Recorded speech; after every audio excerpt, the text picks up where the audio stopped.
Right. Um, so so this is the notebook. So what I request everyone to do is open Google Colab. Okay. So first of all, what you do is, I mean, I already have this notebook with me, but it's a pretty long notebook. It says around 3,000 of the lines, so it will take quite some time with the explanation. Uh, let me,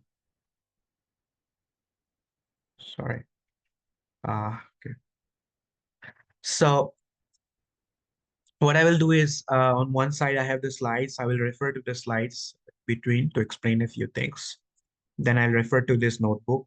And on the other hand, I will try running the codes. Okay.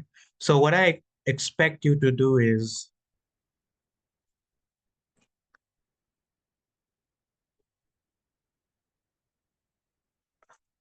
sorry, I mean, you can open this in Colab as well, but uh, let's try it this way. So what I want you all to do is, so just open this notebook in Jupyter Notebook folder in day two. So in day two, there are two folders, Jupyter Notebook and Slides Notes. So if you open the Jupyter Notebook folder, subfolder, there's this Jupyter Notebook out here. If you click on this notebook, this file is going to open. Okay.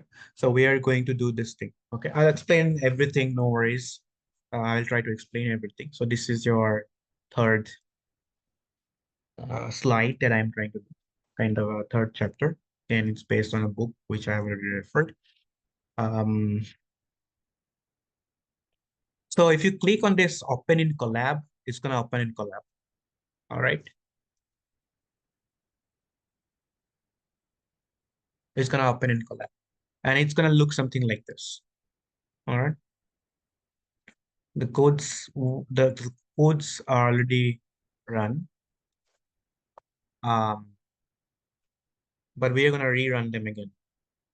But the problem with the code is this code is going to take a lot of time to run. It's going to take a lot of time to run. But by the time I reach the towards the end, I should be able to see the I should be able to see everything. Okay. Right. So let's try to understand this entire notebook. Before we understand this entire notebook, you see that in here there is going to be an option called run all. So click on run all. It will give you a warning saying that the notebook was not authored by Google. You can still run it anyway. It's gonna start running. All right. But before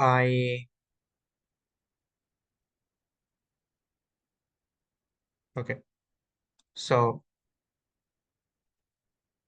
all right. So before okay. So, yeah, sure. I will answer your question, Mom. So don't worry. Um, so, just a minute, before I answer your question. So I want to know, I was just want to know right now that if you are guys are, if you are all with me, maybe, my favorite yes, sir, if you are with me. Okay, great. I see only one. I see two.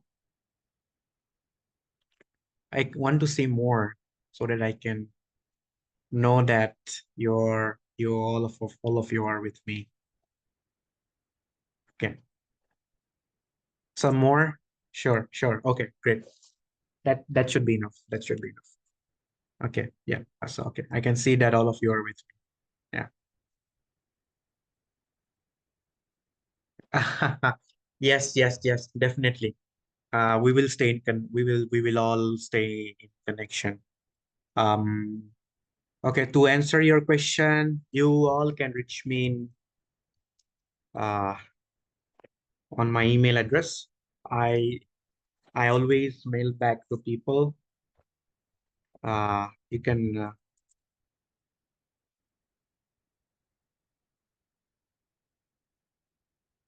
1 second. Just typing my. Yep. So this is my email address. This is so you all can mail here, and you all can ask me anything, any questions. I will always be there, and I generally always mail back to people. There has never been an occasion when someone tried to reach out and I haven't mailed them back. So such a occasion uh never happened, and I'm pretty sure will never happen in the future, unless like a million and millions of people are mailing me, which most probably will not happen. In that case, I will have a physical constraint, but yeah, otherwise I try to mail everyone back. So you can always mail me here. Might be a little late in mailing back because I really have a lot of work to do. Yeah, that's uh, that's a curse uh, you have to suffer from once you want to become adult. But yeah, I try to mail everyone back as as as far as I remember. Right, let's get back to work. Since everyone is with me, I would like to know if you are following me, because there is no way I can know, right? The only way I could know is if you write me back in the chat. So I want to give you like 1 or 2 minutes so that you can set up the collab environment. And before I start explaining and start coding, as in explain the codes, I mean, I wouldn't code it from scratch because we only have 2 hours. And if I were with you all for a day or two, I would have definitely coded the entire thing from scratch. But then again, coding is a bit different. Uh, no one makes it, uh, no one can make it work uh, every time, like in one shot. So, okay. Anyways, so can you all guys just let me know if you have set up the collab environment the way I've said? So just click on this. You can just open the tabs like okay, on one side you can have the slides. Uh, in the middle you can have this notebook, and on your extreme right hand side you can have a this notebook on collab. Okay, it's a pretty long collab notebook, and I will try to explain the entire objective, the thing that I'm trying to do. There will be a couple of ML concepts that we will learn on the way.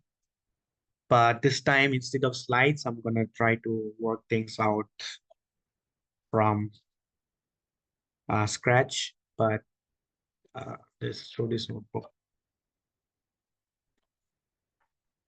All right, so I give you like 2 minutes, 3 minutes, if that's fine. And I want everyone or many of you to write me on the chat if you have set up the entire thing. Just reply me with this word, something like, okay. I want, okay. I want more, okay? Because I don't want people to lag behind. Yeah. I want I want more comments. I need to know that many of you have done it. Okay, great, great, great.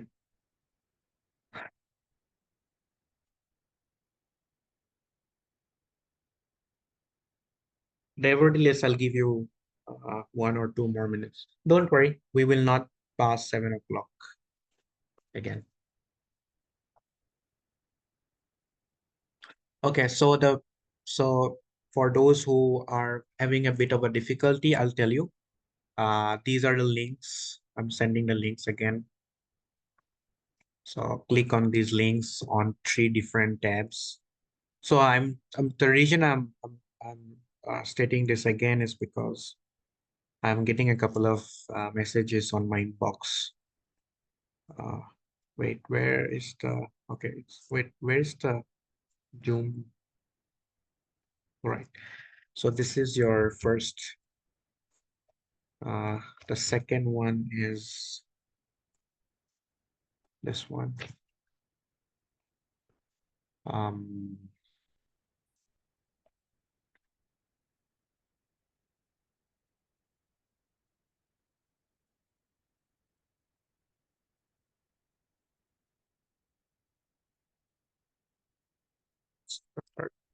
okay, you just have to open these links I've sent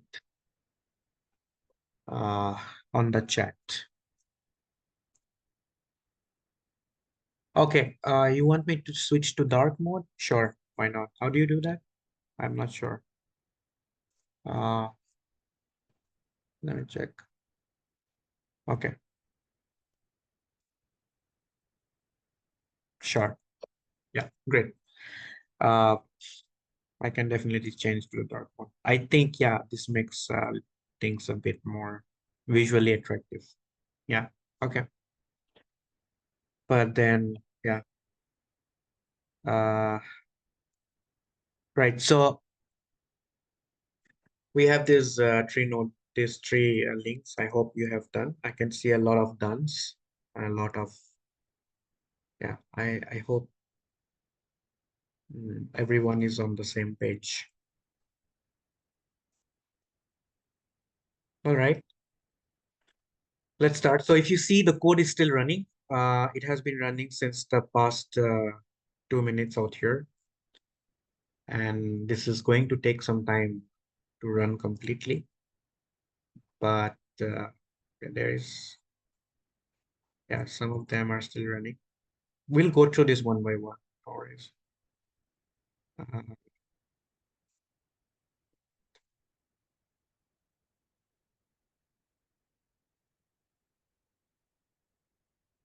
okay. We will not go through everything because it's practically impossible to explain everything. I will try to skip a couple of things, but feel free to ask me if you have any questions. I might not be able to answer all the questions uh, because some of these Python things are very technical. And even if I knew it, or even if I know, I would rather skip it because it will take a couple of extra minutes to explain that small thing, which might look small, but isn't in practice. All right, let's start.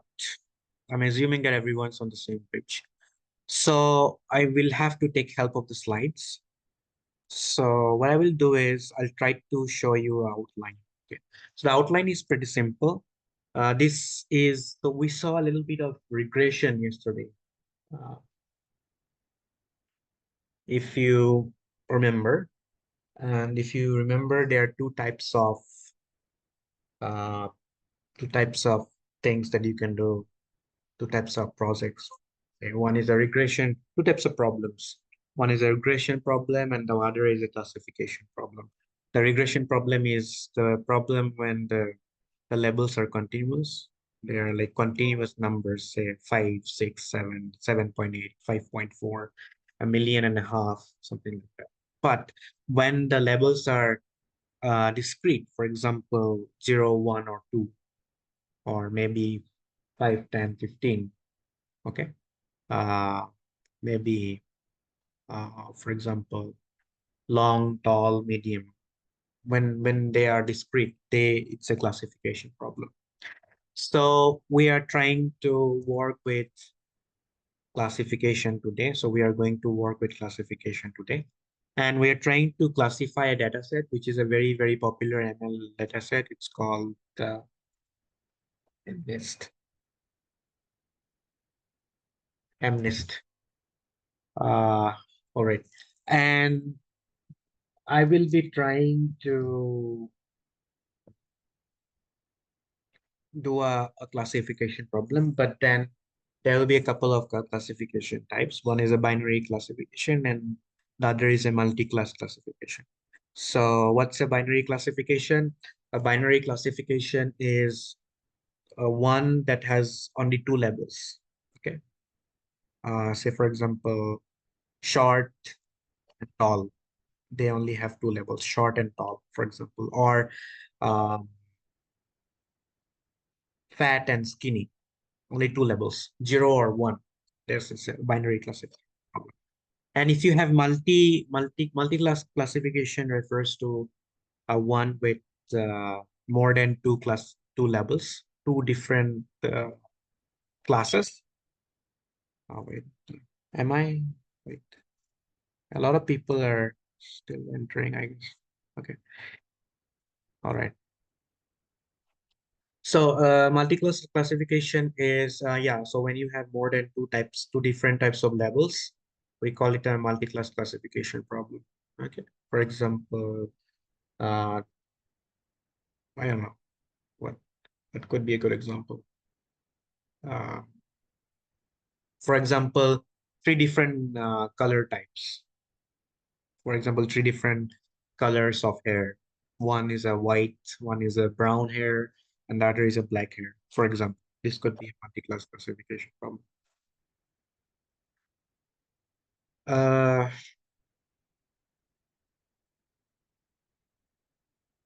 okay. Then we will see a couple of performance measures. So if you remember, the performance measure that we looked at yesterday was root mean squared error, or it could be mean absolute error if there is a modulus. But in today's case, the performance measures will be different. It's not going to be RMSE, because RMSE is something that you use when it's a regression problem. When it's a classification problem, you'd rather use a different metric, for example, a different performance metric. Okay, we'll see that. And then we will see a little bit of error analysis. Let's not talk about it now.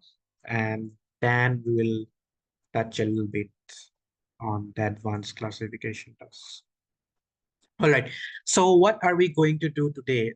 So this is the, okay, let me try to fix it, fit it here.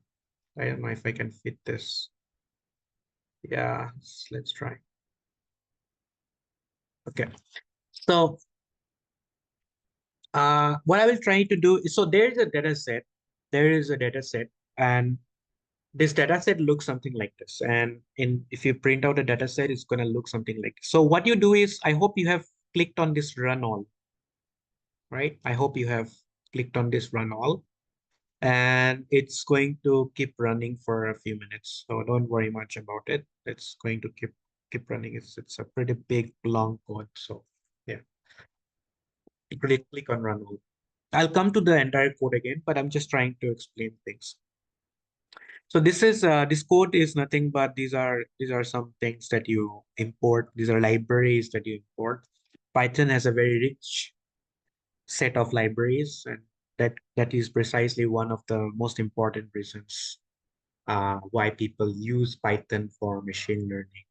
It has a lot of libraries and optimized libraries. So some of these codes are written in Python. Some of these codes are written in Python using a combination of Python and C. So yeah, and the codes are pretty optimized. Python could be a little slow than some other programming languages, maybe by a factor of 10 to 100. But uh, but yeah, it's for many tasks, it's quite a good and decent programming language. So this cell does nothing, but this cell just tries to load a couple of libraries, and yeah, it just loads a couple of libraries and defines a couple of functions here and there, so that yeah, I'll not go through this entire thing. But matplotlib is a library which you use to make some cool math related plots. Okay. NumPy is something we talked about already. So this is import systems for system, and this connects with your system that you're working with, and you can make some system related changes and uh, stuff like that. So sklearn is the library which provides you with a lot of machine learning tools. We use sklearn, we import different tools from sklearn and to work out with different ML stuff. Okay. All right. Uh,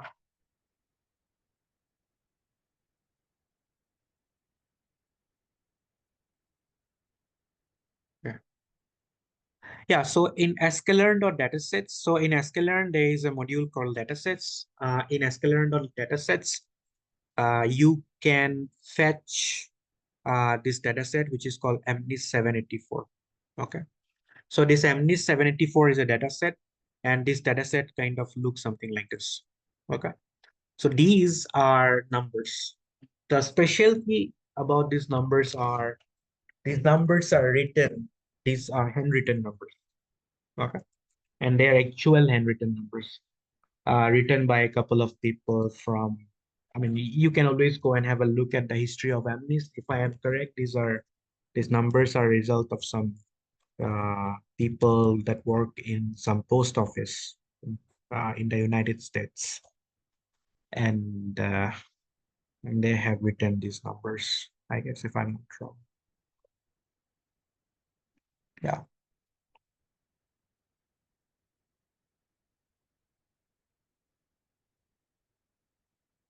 Okay.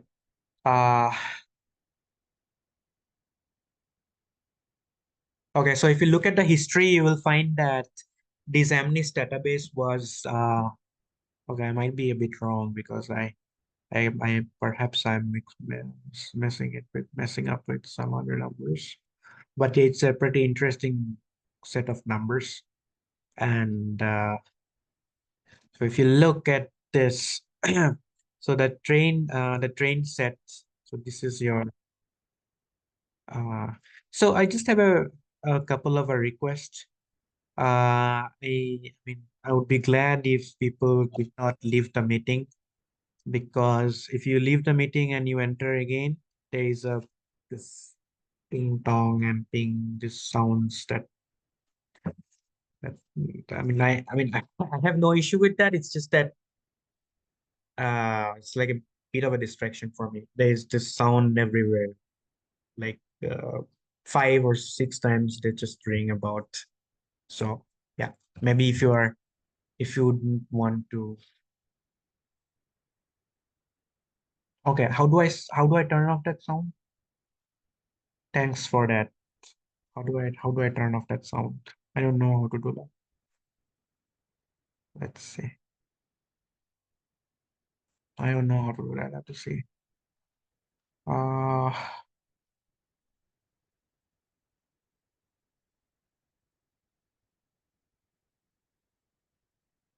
settings. Let's see settings. Where is settings? Yeah, this sound is like really I mean, it's really a problem for me. It's too loud and it's very frequent. I don't know how to change the sound. Uh, but okay, I'll try to manage the sound for today. Yeah, so this data set is yeah, these are some actual data set. These are some handwritten digits, and this was created by, I don't know, the test set was created by these American high school students. Uh,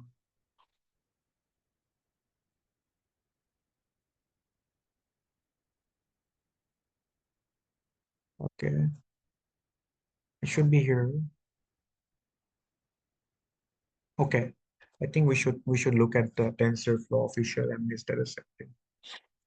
It was, yeah, I mean, this only has a uh, where in the economist. I'm not sure. Let's see. I don't know if this Jan LeCun's website is still working. Okay. Yeah. So you can have a look at the history of this dataset. The test set was created by these high school children in 1980s, if I'm not wrong. And the training set was that of, I guess, not sure if that is correct, but it was from the American Census Bureau employees. Yeah, I remember these are some employees thing. But yeah, so the specialty about this data set is it has 70,000 numbers, random handwritten numbers. This is how it looks like. Some zeros are like this. The zeros look something like this. The ones look something like this. The twos look something like this. The threes look something like this, and so on. And there are like 70,000 such digits. 60,000 of them are training sets, and 10,000 of them are testing images. All right. And it's like the hello world of it's like the hello world of classification. Yeah, people always start and work with the MNIST dataset. So if you print a couple of the MNIST dataset, it saying a number, then it looks something else. Okay. The specialty about the dataset is okay, is it has 70,000 numbers, digits, and it has 70,000 labels, of course. The label is a pair where you have on the left hand side one digit, and on the right hand side the label which says, okay, this is the digit, this is the actual number. Okay, it's like a supervised learning thing. Okay, so this is the number, this is one of the numbers, 5. Okay, this is how it looks like. So this is one of your uh, train train data, and this is your label 5. Okay, so if you want to have a look at some of the digits, this is how it looks like. Okay? These are some of the numbers we are printing.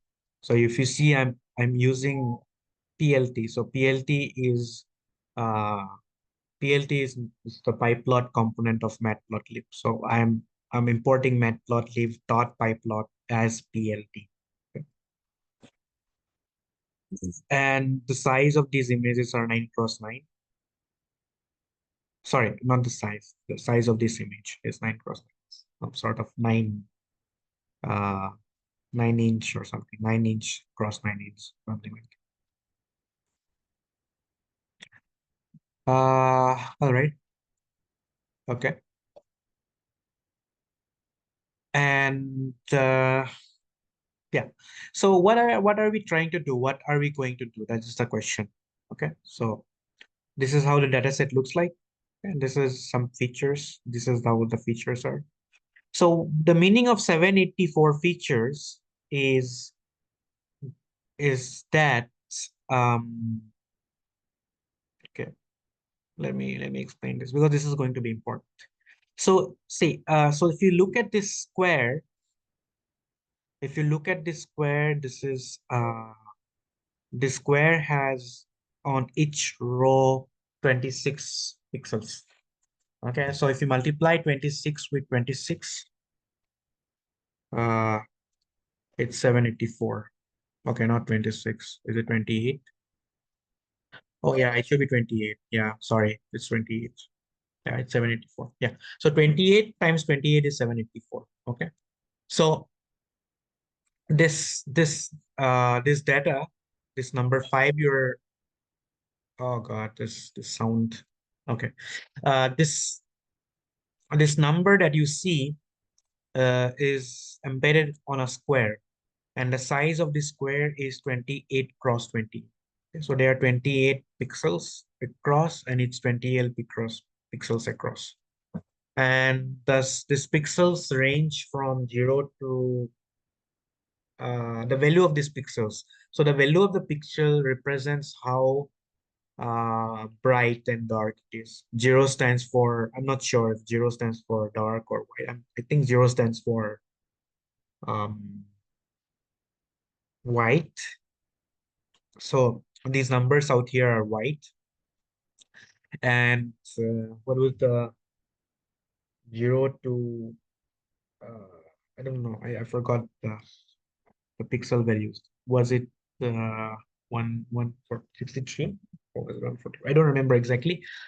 Zero stands for white, and if you gradually increase zero to the right hand side, the pixels keep increasing and it becomes darker and darker. Okay, so for example, this pixel you see here is probably I don't know, probably a 20 or something. And this is probably this complete dark is probably 300 something. Okay, right. So okay. So what are we trying to do?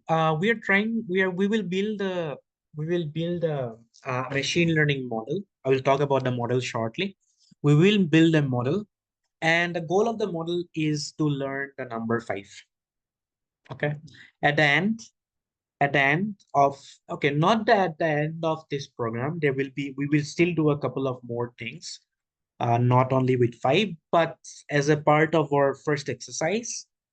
What we will be doing is I would I would make sure the model learns whether the number is a five or not. So if you were to give the model a handwritten a number, the model should be able to say that okay, this is not a five. Okay, this is a five, something like it. So this is a binary classifier. So the what are the classified labels? The labels are five and not five. These are your labels. So they are two different classes. Okay. Um, so they are two different classes. It's five or and not five. Yeah, so it's a binary classification problem. Right. Okay. Um, okay. So what are we going to do? Okay, so far so good, right? Do you have any questions? If you have any questions, please let me know. Just write down the questions to me here in the chat, and I will be right back. Whoa, I just want to fill my water bottle with some water. Okay, I forgot to fill my water bottle with water. I'll be right back in 1 minute. In the meantime, if you have any questions, just write it down in the chat. I'll be back in 1 minute. Okay.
All right.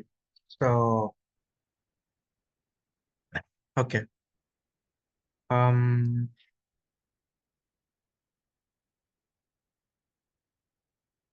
okay, let's get back to work. So, what are we going to do? We're trying to train a binary classifier. So, in order to train this binary classifier, we need to do something because if you see there are so many numbers. I don't know why this page keeps refreshing. Okay. So there are so many numbers, right? There's a 5, 4. They're almost like all the numbers from 0 to 9, 10 numbers. There are so many different classes of numbers. So there are 10 different classes of numbers. We need to make sure that the labels are changed. So the label for this number is 5, the label for this number is 0, the label for this number is 4, and so on, right? But we need to change the label for these numbers. And what are the labels going to be? The labels for this number is going to be 5. The label for this number is going to be 5. But the labels for this number is it's not going to be 5. It's the label for this will be not 5. Okay. The label for this is not going to be 4, the number 4, but instead the label will be not 4. Okay. In inverted commas, not 4, something like that. Okay. So all the 5s remain 5s, but all the numbers, the other numbers, the labels are going to change to not 5 because we only have two different classes. Okay. So what are the labels going to be? So all the training samples which are 5, the label is going to be true if the training sample is a 5. Okay. So this is a equal equals to. I'm pretty sure you know what's equal equals to, your computer science students. Okay. So all the training samples that are 5 is going to be true if it's a 5. It's going to be false if it's not a 5. Okay. Similarly, all the test samples are going to be true if it's a 5. It's going to be false if it's not a 5. And we are going to use a classifier called stochastic gradient descent. So when you hear of this classifier, don't I will not explain how this classifier works because it's going to be beyond the scope of today's lecture. But what I would like to say is stochastic. When you see the word stochastic gradient descent, so gradient descent is a very very important word. So don't forget this word in your entire life if you are going to work in the field of ML. Gradient descent is going to be one of the most important words if you study machine learning.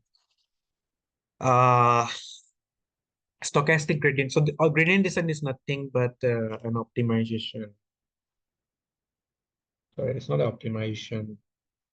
How best to explain? Um, okay, I mean I'll just see how to explain without explaining calculus, but just imagine that stochastic gradient descent is uh, is the classifier that I'm going to use. It's a set. It's a class of set some class of classifiers, but by default it uses a support vector classifier. I mean, don't worry about these names, but just know that this is a classifier. It says it's a machine learning algorithm that helps you classify. Okay, so we're gonna train using this LCD classifier. All right, so let's do that. So if you train a SVD classifier, whatever, so these are your numbers. So I've divided our numbers on the basis of train and test. Okay, first 60,000 numbers are your the first 60,000 numbers are yours train. Uh, that's going to be your X train, and that's going to be your X test. These are first 60,000 levels. The last, so this code refers to all the numbers. Sorry, what? Oh, okay, sorry. Yeah, yeah, correct. Yeah, my bad. So this and this are same. This and this is same. So this refers to the first 60,000. Okay. This refers to all the numbers after 60,000. Yeah, so that's going to be our the last 10,000. So we're dividing it on the basis of train and test. Again, I have explained it to you why train 5 is going to be true if it's a 5, it's going to be false if it's not a 5. Then I load from sklearn.linear model. So in sklearn, as I told you, sklearn has these linear models, and by default, if I'm not wrong, it uses a support vector classifier. From sklearn.linear model, I'm gonna import SCD classifier. All right. And I'm gonna load this SCD classifier on this variable SCD CLF. And okay, so these are some parameters. Okay, I would love to explain this, but if I do that, I will lag behind time because I have a lot to go. You see, yeah, I have a lot to go. I don't have much time. You can always go through the documentation. So this is okay. I'll just leave it. Never mind. So I'm gonna train this SCD classifier, and I'm gonna fit my training data. So this is your training data. So in this particular step, the model is uh, learning. This one step you see here, this small line, this is when the model is learning. Okay. See, this is the most interesting thing about the coding. Okay. So these are one-liners. So you may see that this code is just one line. Okay.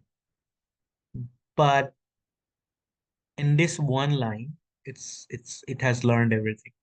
Okay. So the code is much smaller than the entire theory behind how it works. Okay. In a way. So in one line, or maybe rather in two lines, we're done with the training process. Finished. That's all. Okay. Um,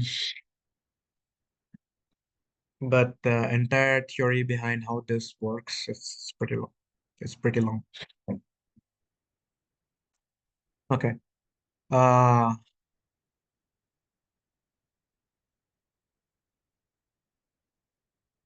okay. So now having trained this model, which is SDD CLF. So when you run this, then this variable trains on your training data. Okay. So all the information of your training is stored in this variable, SDD clef. I rather use the word SDD clef. Okay. So SDD clef will have all the information of your training data and using the all the parameters that it has learned. So if you see it took you 28 seconds to learn. Okay, it's quite fast. So this entire thing on 60,000 images, it has learned in 28 seconds. It's like half a minute. It took like 28 seconds to learn. Okay. Yeah, and also it's fast because uh it uses something called stochastic gradient descent. Okay, that also is one of the reason why it's fast. But that's all right. Let's keep that for some other time. So using the learned model, I'm gonna predict some digit. And what is some digit? Some digit. I don't know where it is. Where is the variable some digit? I have to find it now. I don't know. It's somewhere here. It's some digit. It has. I think it says some digit is a randomly picked number among from the training set. I'm not sure.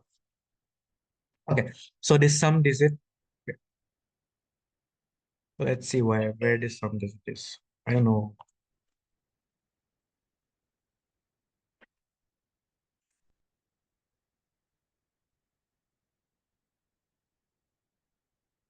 Oh no, it's not going to run because this is already running. Okay, never mind. Skip this here. Oops. It's okay. It's not going to run because I'm running this. But okay, some digit is some digit. Okay, now we will look at the performance.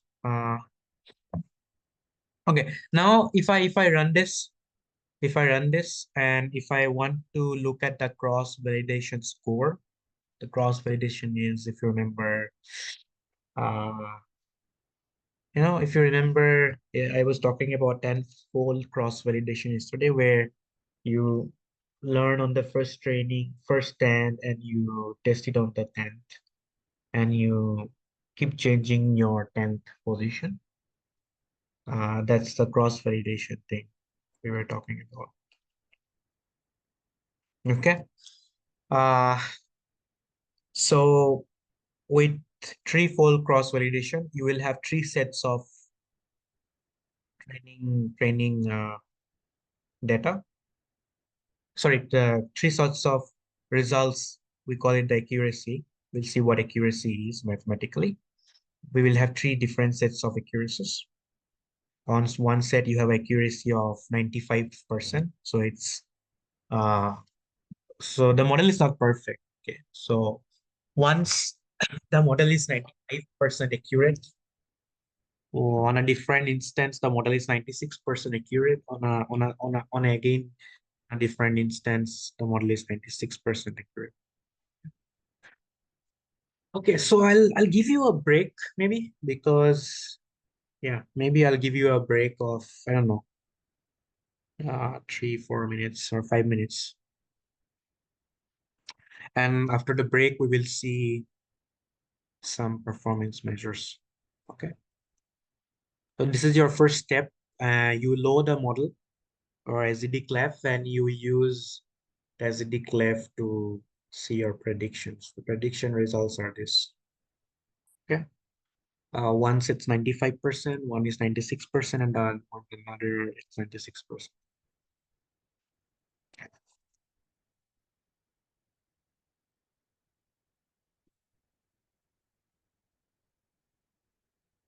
All right. So do you people have any questions?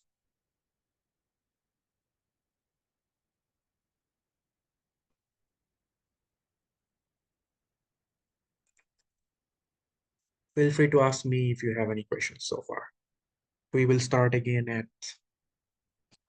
something around 6:15. That makes it 1 hour. And we'll try to wrap everything up by 7. And in the meantime, feel free to ask any questions. Uh,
Okay, let's get back.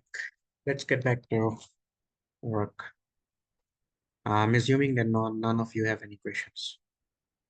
I mean,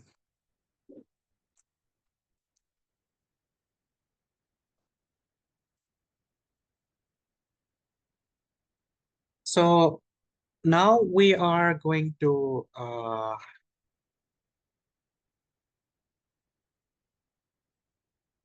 so okay, now we are going to use cross validation. Uh, so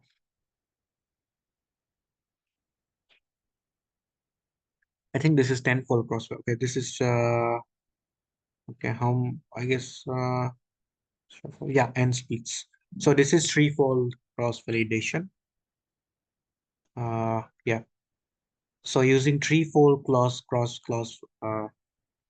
validation, you have uh, you have these accuracies. Okay. So don't have to look all the codes every year. So if you remember, we are doing some sort of a certified k-fold cross validation.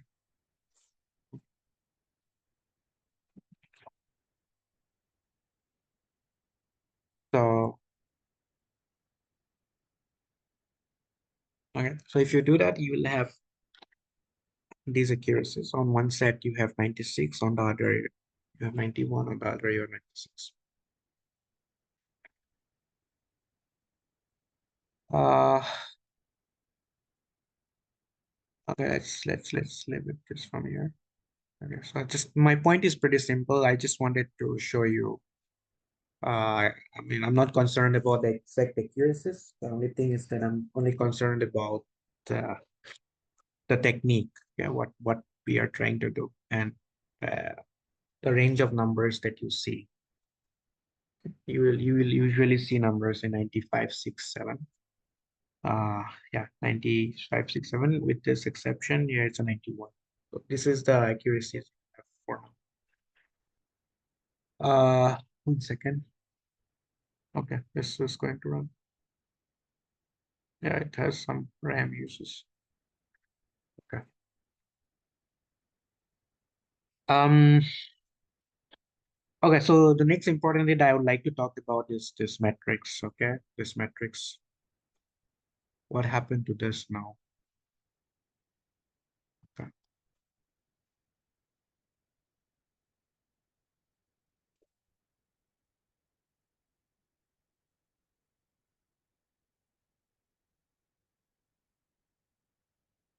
Okay.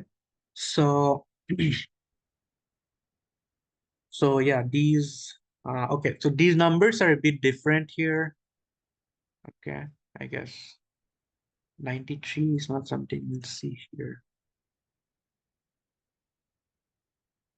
And these numbers are a bit different. It's because of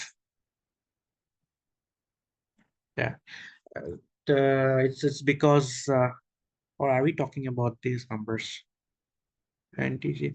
These numbers are a bit different here. Most probably it's because of the randomness. So as I told you, uh, there's a there's this these numbers are not going to be exact because the numbers are going to be pretty close to these numbers out here.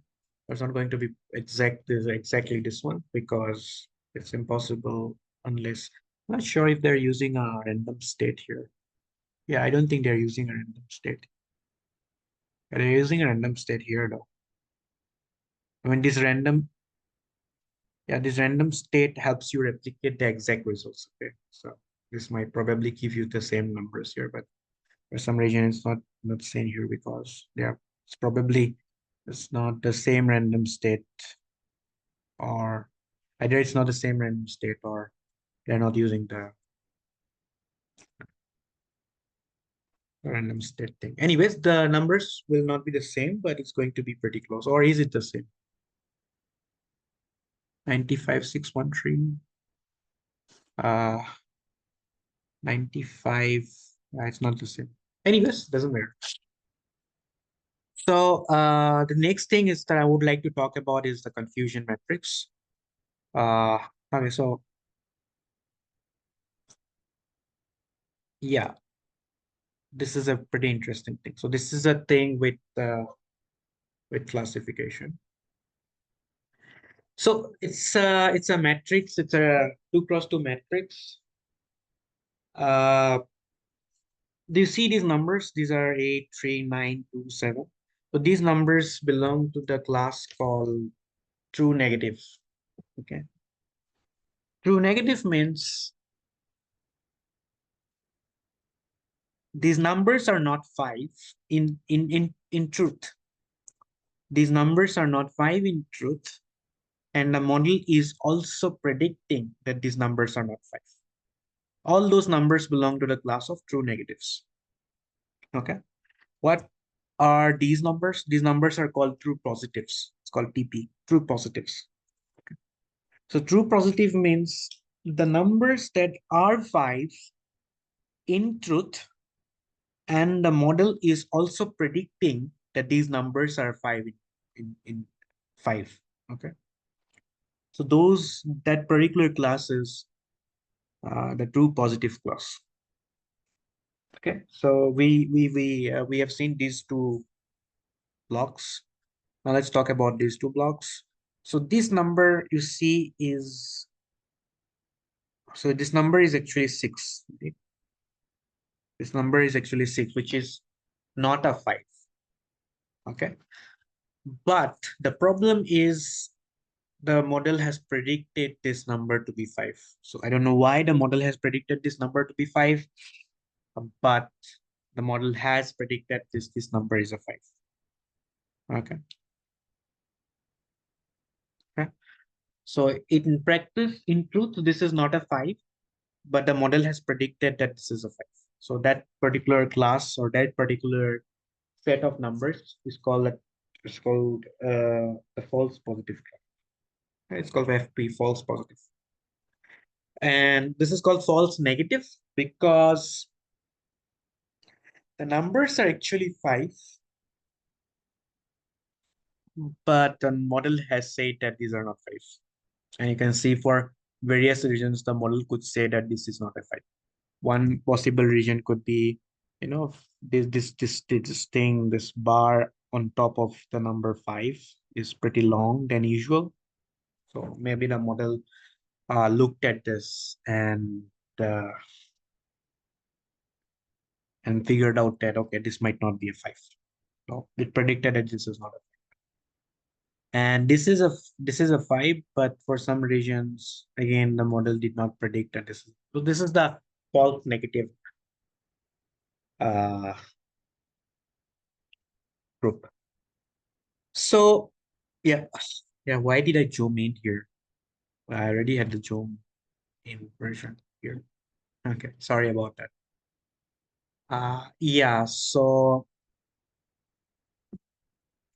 this is the matrix we see here, and if we do that, you'll find that this is the matrix 53892. Right. As I said, this is not going to be the exact because there is a very slight variation, but it's going to be pretty much the same. Okay. So this is 5389 something. This is 3530. This is around 4,000, but that's all right. Uh, this is 687. This is 1522. All right. This is 1891. Okay. So this means that 53,000 numbers belong to the true negative class. Okay. So 53,000 numbers are not five, and the model has also predicted that not to be as not a five. 4,096 of the numbers are fives, and the model has also predicted that to be a five. All right. So 1522 numbers are not fives, but the model has predicted that to be a five. That's the false positive. Okay. So 1,325 numbers were five, but the model has predicted that they are not five. All right. Yeah, this is So these two are wrong classifications. These two are correct classifications. All right. So we define a couple of measures. We define a couple of performance metrics. Okay. So the first performance metric is called precision. How precise is the model?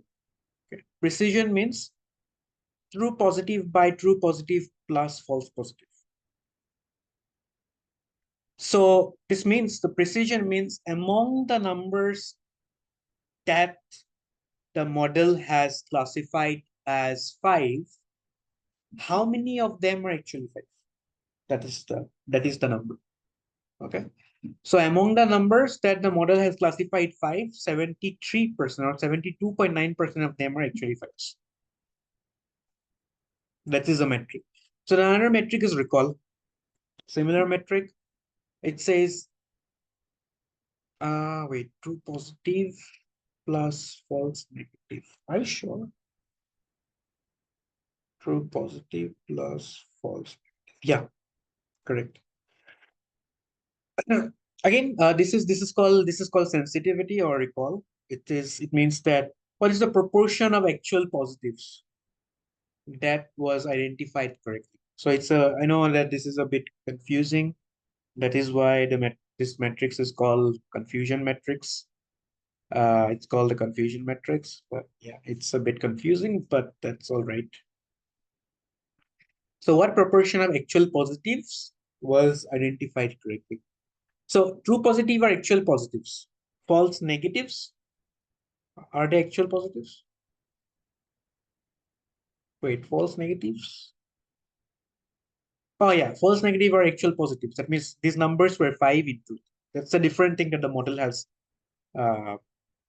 has predicted it to be not the 5. But yeah, these are your actual positives. Among the actual positives, how many of them were true positive? So this is like the number is around 75.6. These two are two different metrics. So sometimes what happens is both precision and recall are equally important in certain cases. So we need a better metric to account for both precision and recall uh, as a performance metric. So we have this metric called F1 score. It's called the harmonic mean.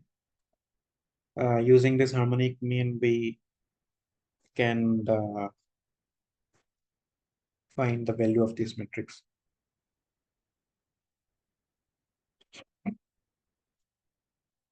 Okay, so this is called 74. This number comes to around 74.22. And this number this number will be usually between precision and recall. Yeah, this number is going to be between precision and recall because this is some sort of a harmonic mean. Okay, so it's some sort of a mean. So the number is usually going to be between 75 and 72. Okay. Uh, this is called the precision recall trade-off. I will come to that, but before that, let's see what's happening on the code. Okay. Yeah, this is your precision and recall. Uh, these are some Python programs to some plots. Don't worry much about these plots. I will come to these plots. Okay. Yeah, this is important. Okay. That okay. So we don't have many much. We don't have anything on the codes right now. We'll have to get back to the slides. So there's a problem with precision and recall.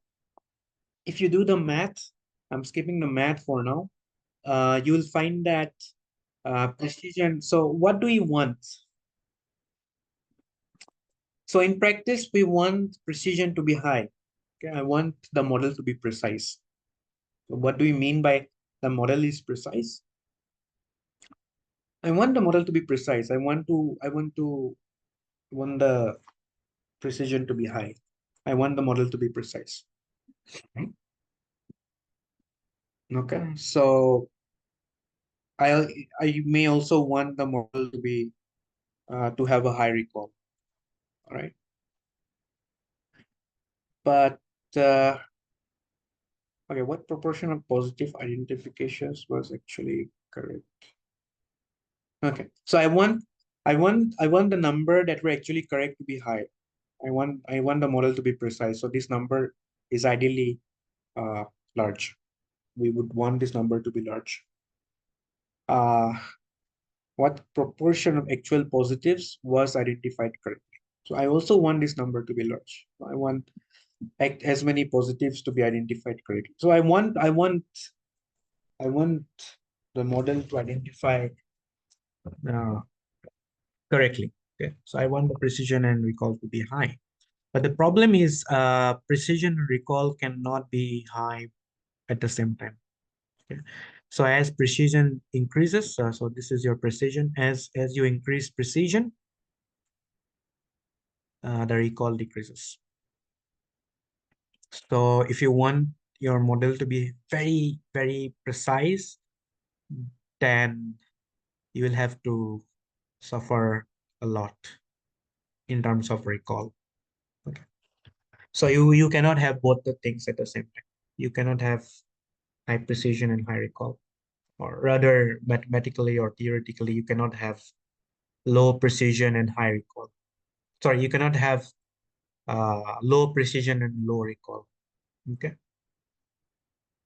I mean, according to the stuff.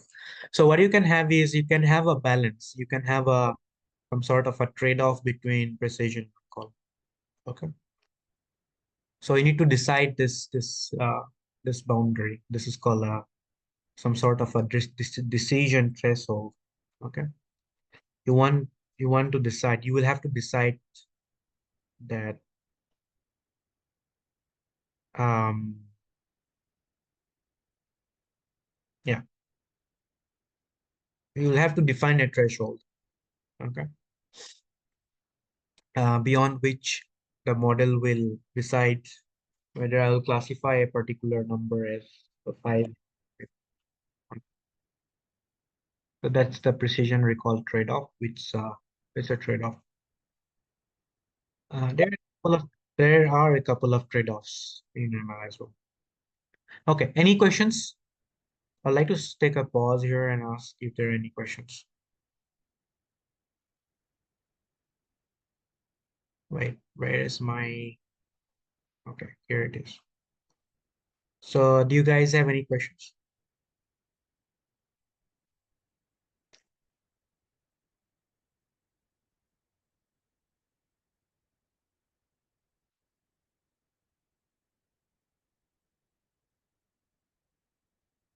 Okay, no questions. Fine.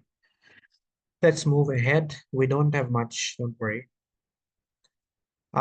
This is called a ROC curve. Uh, okay. Again, these are a bit confusing, so for first-time readers. So it is a plot of true positive rate against the false positive rate. So if you remember, true positive rate. Wait, true positive rate is not recall rate. It's a typo here. Or am I making a mistake? Okay, it's true positive rate. Okay. Recall is true positive rate. Okay, precision is called accuracy. Okay. It's for how I've defined. Okay. I don't exactly remember the names, but yeah, I have directly copied from the book. So uh so so if I plot against this variable, these numbers, okay, so after I've decided the threshold, if I plot against these numbers, false positive against true positive rate, at least if I plot precision against recall, I would want the graph to have an area of one. That means I want this to be one. Okay. Why would I want to be one? Because I want I want the model to have high precision. I also want my model to have high everything. I want my model to be as high as possible in terms of predicting number. Accurate. I want my model to be accurate. Okay. I'm not talking about accuracy, but I want my model to be accurate.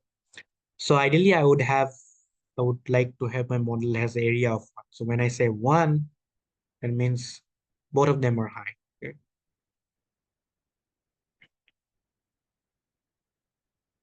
So we do a plot of such kind, and we also have this one as a metric. We see what is the area. Okay. We look at the area and you see how close is the area with respect to 1. 1 is the most ideal case. You will never get a 1. But if you get a number which is close to 1, then we can say that, okay, my model is quite good. Okay. So this is a rule of thumb. Uh, I'll give you the slides anyway, just read it. Don't worry much about it. Okay. So my ROC curve for this model kind of looks like this. Okay. So I can also have a UC curve. It has a similar structure. Okay. I want my model to look like a perfect square, but it's not going to be that. Because if you see, if you increase,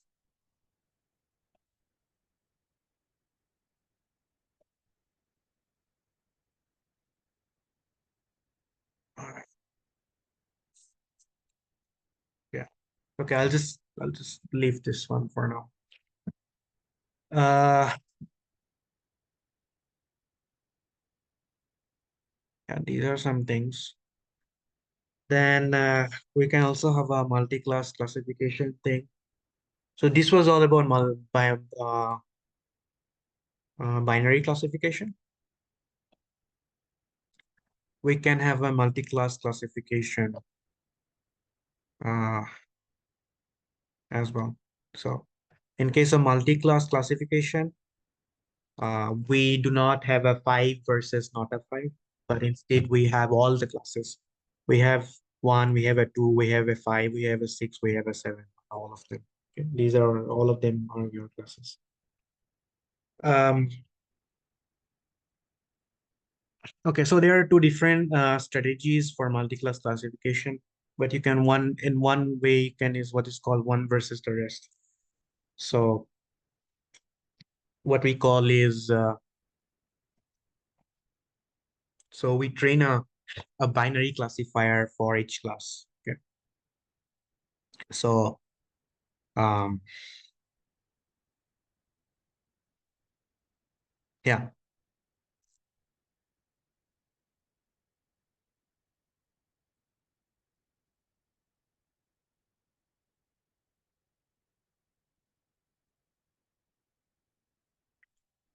So train one binary classifier for each class. Okay. That means pick a class. The number is say for example 0. You train a classifier. Okay. The classifier will detect whether the number is a 0 or not. Okay. You do the same things. You do the same things for all the other numbers. You train a classifier as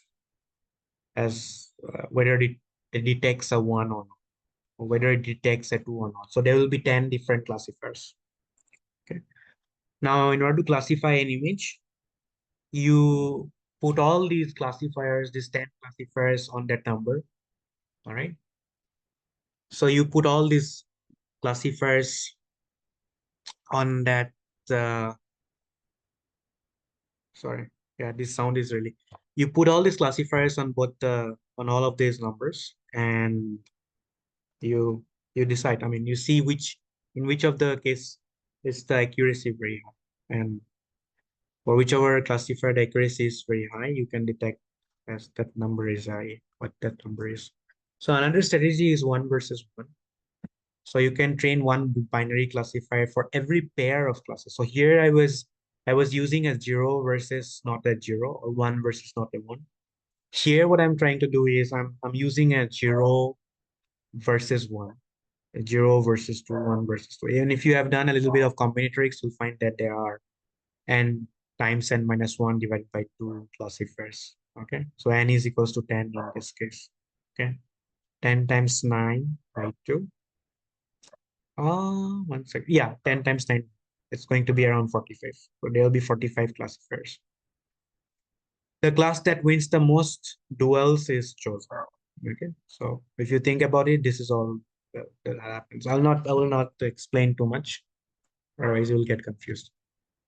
The scikit-learn, the scikit-learn thing that already has this OVR and OVO based algorithms. So you can see it here. Okay, the code is still running. It has been running since, I don't know, 1.5 hours. Uh, have I done that? Yeah. So this is the OVR thing. Yeah. So in scikit-learn, the module multi-class, which refers to multi-class classification, this has this one versus rest classifier. So it's the OVR thing that is here. Okay.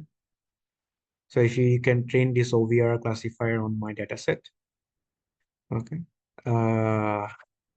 So I guess I'm just using 1,000 of my training examples because you see, uh, if you see these numbers are quite large. So 45, I mean, you will have to train 45 different classifiers.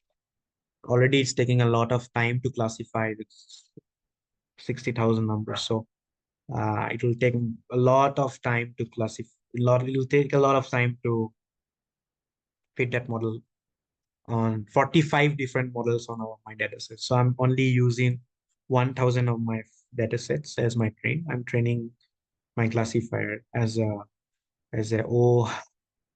OVR, one versus rest, and then I'm trying to classify it. Yeah, so if you see, it's a warning because of the way these numbers work. So it's gonna take you a lot of time. So if you do that, you have these numbers as your accuracies, and accuracies decrease a lot. Okay, for multi-class classification, you can see that the accuracies decrease a lot, have decreased in multi-class classification, and that's quite obvious, right? If your task was to classify between one and not a one, or two versus not a two, that is easy. But if I ask you to classify between all the different digits, 0, 1, 2, 3, 4, 5, 6, 7, 8, 9, it's going to be difficult. Okay? That's why the accuracy decreases. So the entire machine learning thing uh, is you can think of that as intelligence from a human perspective as well. Okay. So the same confusion matrix that I was talking about. Okay. The confusion matrix, if you remember. All right. So this can be extended to the multi-class thing as well. Okay. But it's not exactly the same, but it can be extended to the multi-class thing. So let me tell you how this looks like. So this number, if you see here, is something like these are the samples where the actual digit was 0, and my multi-class classifier has predicted it to be 0. Okay. Similarly, 6,400 of the numbers available on my training set was a 1, and my model has correctly classified as 1. Okay. But what are these numbers? These numbers are pretty small if you see. Okay.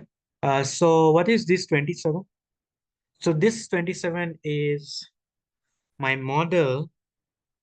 Okay, so let's talk about this 0 first. So this 0 means my original number was 0, and none of the samples out there on my data set has predicted it to be 1, because the row corresponding to this 0 is a 1. Okay, something like that. Okay, what is this? Or maybe what is this 41? This 41 is, so this 41 lies in 0, 1, 2, 3, 4, fourth column. And it's like the fourth row, sorry, and it's on the third column. So it means my actual was a 4. So 41 of the samples actually was a 4, but was incorrectly classified as a, because this is on my 0, 1, 2 second column. It's not the second column, but I'm indexing from 0, 0, 1, 2, okay, something like that. So don't worry much about it. So if you plot this in some sort of matrix, this looks, and this is not very quite pretty visible. So let's have a look at this. This is a bit visible. I mean, let me see what this represents. I have written it down here. Uh, okay. Yeah. So rows are actual classes, columns are predicted. Okay. So this is the confusion matrix, but the one that I explained was uh, of this particular sort. Okay. Okay. So if you see, the rows are actual, the columns are predicted. So this white you see here, so you see it's a white, right? That means white represents, okay, white represents a small number. Sorry, a large number. This white means these many samples were actually a 5, but was predicted as a 8. So you see that, right? 5, the number 5 kind of looks like a 8 if you do not write it properly. Okay, so that's why the model has made a mistake here. So let's have a look at some 5s here. Are there 5s? Okay. Wait, was it a 5 or was it a 4? Okay, I have written it down. Okay, the column for class 8 is bright, meaning many other digits are misclassified as 8s, right? So this column is white, right? So if you see, yeah, so this is the column. So this column is white. That means the numbers in these columns are quite high, right? Why is this high? Because if you look closely enough, if you some by mistake, there's a big chance that you make a small mistake, and due to that mistake, the number you have written looks like 8. Let's have a look at this. It's a pretty interesting phenomenon, and you can actually see that a machine learning model has actually made such an, okay. So for example, let's say, yeah, look at this number 3, or maybe uh so look at this number 0. So this is a 0, but you can see that this might make the model a little bit confused and think that this is 8. Okay. Or for example, are there any such numbers? Let's see. So this tree could get a bit confusing, and the model might think that this is 8, or maybe this is a 9 or something. Okay. So but you see there, 8 has these holes out here, right? So this might make some of these numbers a bit confusing. This might confuse the model. So that's why you see the column on the column corresponding to the number 8 is a bit confusing. So that's why the entire column is a bit white. So the model has confused many of the numbers as 8. Okay. There are two more columns that looks a bit white. I'll not I don't have time to talk about all the white columns out here. So these two columns are white. Okay. So if you see, the number 5 has been confused for a 3, and the number 3 has been confused for a 5. Yeah, so 3 and 5 are quite confusing. You can write a number 3 and make it look like a 5. Uh yeah, you can make can let's have a look. Yeah, you can I don't know, I mean, it doesn't look like to the human eyes, but it is easy to fool this model to make a tree look like a 5. Or maybe if you look closely enough, this tree might look like a 8. Okay. Anyways, this is one of the performance metrics. So this is one way you can measure how the model is behaving in terms of accuracy. Okay. So 3s and 5s are a bit confusing to the model. 7 or 4s are confusing as 9s. You can see that 4 can be confused to as a 9. Okay. 4 can look like a 9. If you do not make this part of the 4 look like a triangle, if you mess up with this triangle and make it look like a circle, it's going to look like a 9. So it's easy to fool the model uh, as a 9. Okay. So this was all about multi-level classifications. There could be ML models. So there could be ML models where you can have multi-level classifications. Okay, this was a multi-level classification, but there are models where you can have a multi-level, multi-output classifications. Okay, so it's not only multi-level, it's multi-output. The output is not a single number. The output could be a list of numbers. Okay. So for example, a face recognition system. Okay. And I give you a picture and your task is to classify a classification. So you have a group of people, all the images come from a group of people. So for example, it's a family album. So the entire family numbers can be thought of as a class. Your mom is a class, or your father is a class, and your sister is a class. And your task is to locate your mom, your father in all these photos in your family album, for example. Okay. So the output of every uh, image is going to be a vector in 0 and 1, where 0 and 1, for example, 0, 0 corresponds to the fact that that particular family member is not present in the picture. 1 corresponds to the fact that that particular family member is there. Okay, something like that. So it's a multi-level, multi-output classification. Okay, right.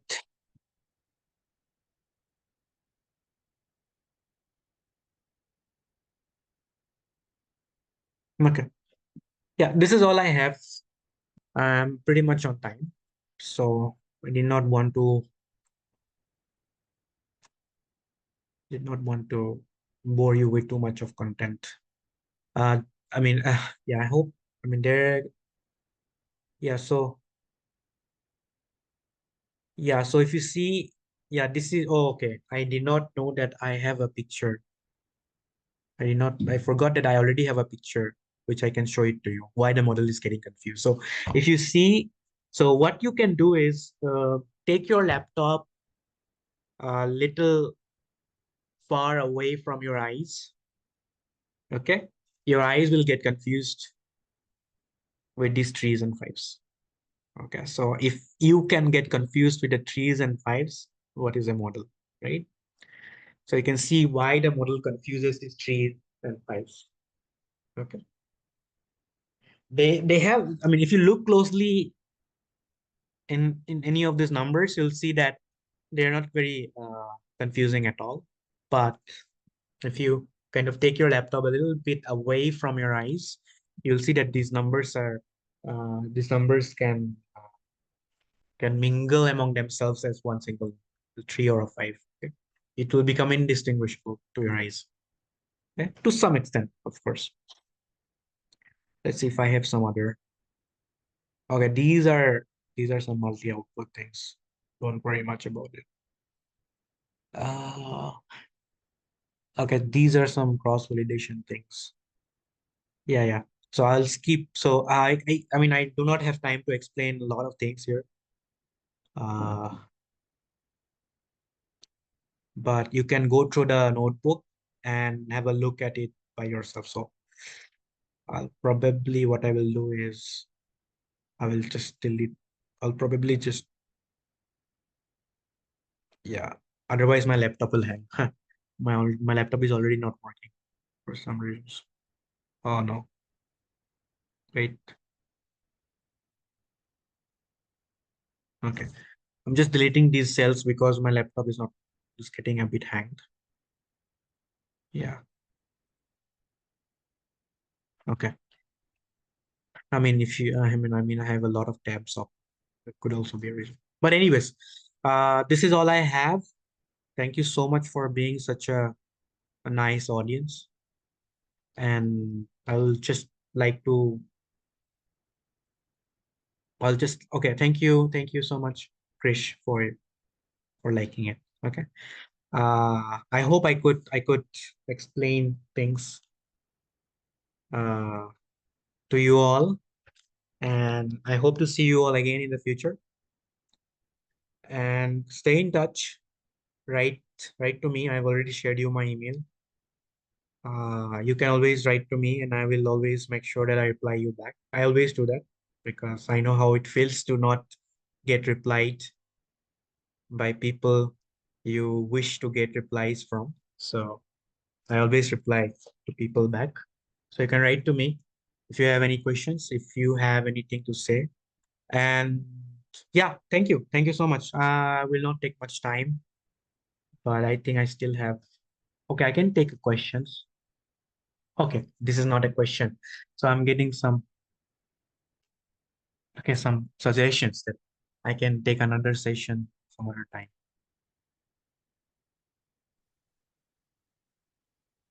Okay, thank you so much. I mean, it's also an honor for me to to teach you. Yeah, it's an honor for me to teach you as well. So thank you so much. I think I'm not sure if the organizers are here. Okay, Priyanshu Yes, is sir. here. Priyanshu is here. Yeah. So I request once again everybody to switch on their cameras. I request everybody to switch on their cameras.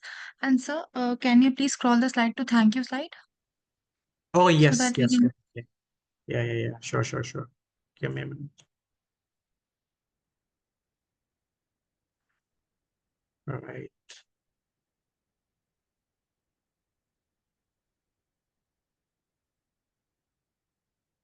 Yes, this will So, work, I guess. so for that first, with that, we officially bring Model Mind, a hands-on machine learning and generative AI, to a close. On behalf of the IEEE Student Council, GLA University, I extend our deepest gratitude to our esteemed guest speaker, Mr. Gaurang Kumar Baishya, sir. Your valuable insights and guidance have not only enlightened us, but also inspired us to explore the limitless possibilities of machine learning and generative AI. We sincerely look forward to staying connected with you and continuing to learn from your expertise in the future. And our heartfelt thank you to our faculty coordinators, Dr. Ashish Sharma sir and Dr. Munmi Gogoi ma'am, whose constant guidance and support made this event possible. I, last but not the least, I also thank you, our wonderful participants. Thank you for your active involvement, enthusiasm, and curiosity. It is your energy that transformed this workshop into such a memorable and successful experience. Before we conclude, I request everybody to just give a reaction of celebration so that we can take a screenshot and end this workshop with a great celebration.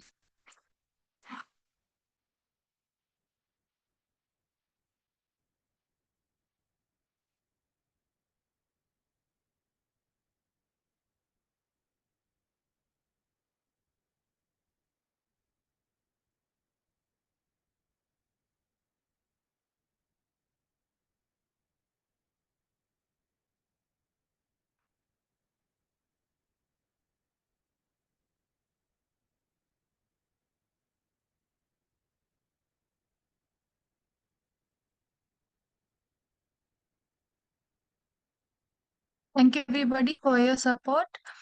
Before we conclude, we are excited to remind you about our upcoming flagship event, ISCON, which is an international conference on intelligent system and computing, which will be held on 5th and 6th September. ISCON is a prestigious platform that brings together researchers, industry experts, and students to share knowledge, present innovation, and discuss the future of intelligent systems. We will warmly invite you all we warmly invite you all to join and actively participate in ISCON with the same passion and excitement that you all have shown in this event, Model Mind. With that, we conclude this event. And now I hand on the mic to Will.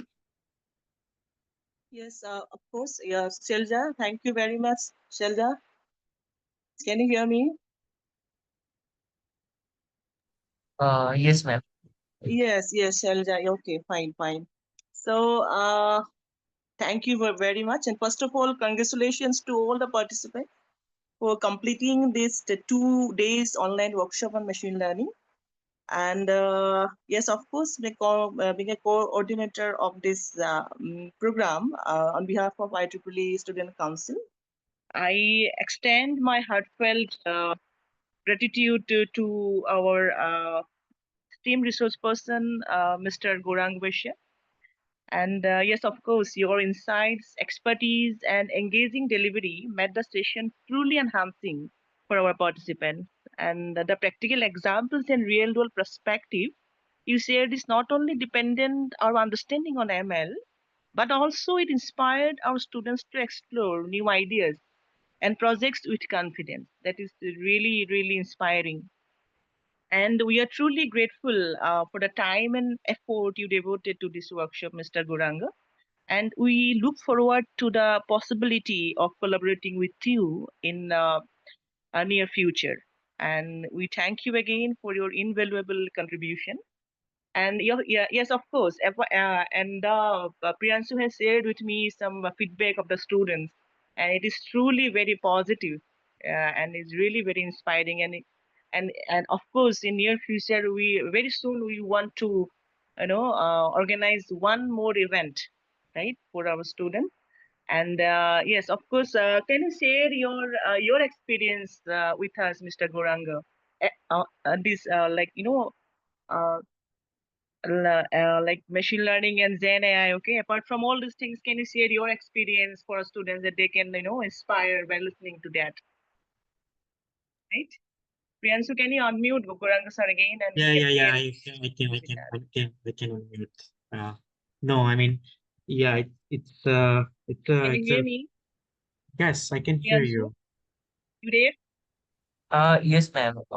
We can hear you, yes. Can people hear me? Yeah, yes, Yes. sir. Okay. Okay. I don't know if ma'am can hear me. Uh, We're not audible, Guranga. am I not audible? Okay, let me check my network. Uh, okay, my network is good. So I don't know what's wrong. Priyanshu, can you hear me? Yes, sir. You are not audible. I don't know why. I think, sir, ma'am has Yeah, network problem. please, Ma'am, can you please mute can my you reconnect, ma'am? yes. I think Make it your audible. network. Yeah. Yes, ma'am. Okay. Okay, so ma'am can rejoin again, Yeah. right? Okay, okay. So let her come, and I can share my experience.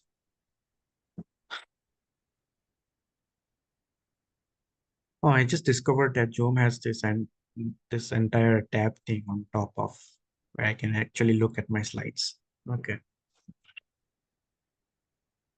So Priyanshu, is this a Zoom subscription that we are Uh, working on? yes, sir. It's a Zoom subscription. Okay. So is this subscription bought by your university? Like a No, sir. It's not by university. It's by from our side. Eh? okay, okay, okay.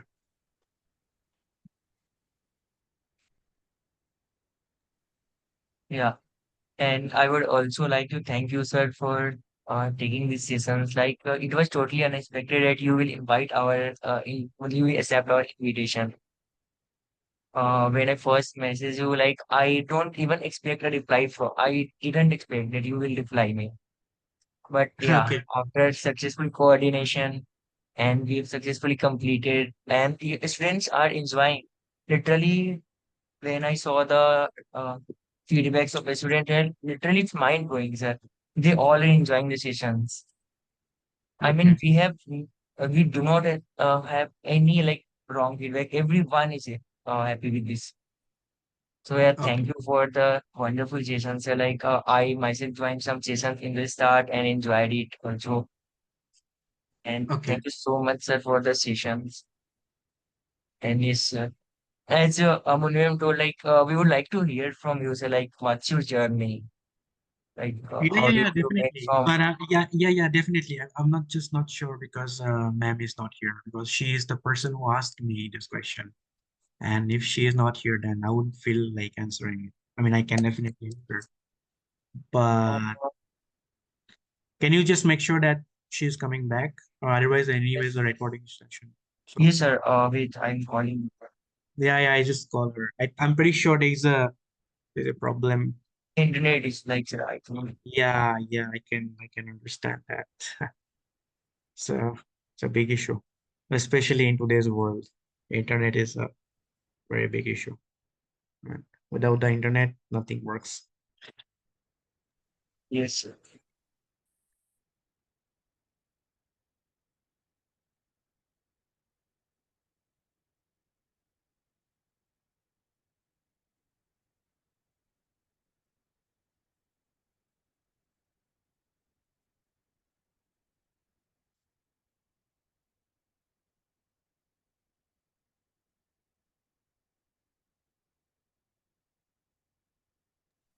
Yeah, sir, ma'am is rejoining. Okay, sure. Okay. Okay. Till then, I would like to introduce all the students to the IEEE Student Council. Like IEEE is a world's oldest and largest tech community. Like it's totally based on like research papers.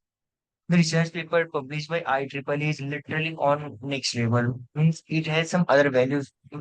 If you publish a research paper independently and if you publish a research paper through IEEE, then there is a high chance that the research paper you publish through IEEE is a great value. So we have recently started the IEEE student branch in our university, and this is the first event in the banner of IEEE Student Council in this university. Apart from that, we are also coordinating the international conference that is going to take place on 5th or 6th September.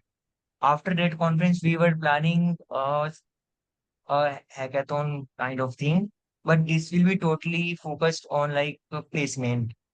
Winners will get the PPOs from company. We are already in advanced talks with Ola. Ola's like sub branch. We can say that like Rhythm AI, which is a India's first unicorn AI unicorn. So yeah, that will be a much bigger event. And in that event, we would also like to invite Gaurang sir, like to be there as our guest or as our judge. Sorry, So Yes. sorry, I lost you. What event? so like in the next, yeah, after this event, we have international conference on 5th or 6th September. After Okay. international conference, we were planning a event for which will be totally based on like a placement perspective. It will be like a hackathon kind of thing where the winner team and winners will be get the PPOs from directly from Prithim AI, which is India's first AI unicorn startup. Oh, And Kritrim AI, India's right? Yeah, fastest. yeah. Yeah. Yes, sir. We are in advanced talk with them. After finalizing them or some other companies, we will announce the event. I see. Yeah, And that's in that great. event, we would like to see you as a judge or Oh, no, guest. no, no, no, no. Please don't invite me as a judge. I will most probably, yeah, I will most probably join as an Okay, audience. so Yeah, but that's great. Yeah, no worries. Uh, yeah. yeah. So, since ma'am is here, I would like to answer her Yes, question. yes. Hi, Gauranga. Hi, Priyanshu. Yes, I'm listening. Yeah. Yeah. So the thing is, I really like all of you as Thank you so much. Thank you. yes, because see, this is like this wouldn't have happened. I mean, you all were great. I mean, whenever I tried to ask you all if you have any questions, you always replied me back. When I asked you all if you all are there, most of you all replied me back. And you have asked me so many questions. And these are a sign of how resourceful Yes, yes, you yes, people are as exactly. audience. So Yes, my exactly. experience is my experience is as good as Yeah. maybe better than your experience. So no worries. Yes. It was really, really wonderful, Gauranga. Truly, the feedback we are getting right now, it was truly very positive and like it's very inspiring. And we are so much thankful to you that Priyanshu found out at least, na, he informed me. That was truly, truly, truly wonderful. I really, really appreciate. Thank you very much for joining us, Gauranga. Thank you very much. Yeah, thank you. It's a pleasure from my Yeah, side as well to be able to address you all. Yeah. yes, yes. And at the But same time, yeah, our I should yeah, definitely, I think I should definitely tell a few things about Priyanshu. He has yeah, worked so, obviously, yes, he yes, has worked yes. so hard. I mean, he has been so supporting. He definitely gets, if I were a company recruiter, say for example, if I'm a recruiter Yes, from any company, I would have directly taken you. yes, exactly. They are like truly the whole organizing committee, Selza, Fardeen, Sarans, everyone, the behind the scene, the technical team, they are truly working hard. What to say? They are very much, supportive in a sense. They are very much Yes. positive, supportive, always have dreams in their eyes, no? They are very, very, very, very wonderful students. I really congratulate you, my dear organizing team, and obviously we'll have a get together by tomorrow for sure. Mm. Yes. Yeah. I Okay. mean, yeah, the organizers were really, really nice. I Yes, also, yes. uh, they're, I mean, fantastic. As I said, if I were a part of a recruiting committee, Yeah. I would ask you any questions. I would have directly taken you. Yes, yes, that is true. Okay, okay. Thank you very much then. Yeah, we will surely will plan some, other events with you, Gauranga, Yes, very yes, soon. definitely. I mean, I mean, if you really liked me as a teacher, then I can definitely take some courses, or maybe, as I have already told you, I have this initiative. You can join my initiative. I can definitely get you all in touch with some advanced topics. These topics are pretty Yes, yes, basic, that and is, yes, sure. we can definitely work some things out in the future. Oh, okay, then Priyanshu and Shelja, dear. Okay, thank you so much, sir, for this wonderful sessions, and ma'am for coordinating us through the entire session. And thank you everyone for joining the session. We will try to conduct this type of sessions in the upcoming future. So yeah, let's end this session. Selja. Oh, I think Shelja is not here. oh yeah, Or, Selja is there. Okay. yeah. Okay, Thank thank you, you very Laksha. much, all the Uh, yeah. students, participants. Thank you very much. Okay. See you guys then. Okay. You can always mail me back, and we can be in touch. Okay. Bye. I'm leaving. Thank you. Thank you. Bye bye. Bye everyone.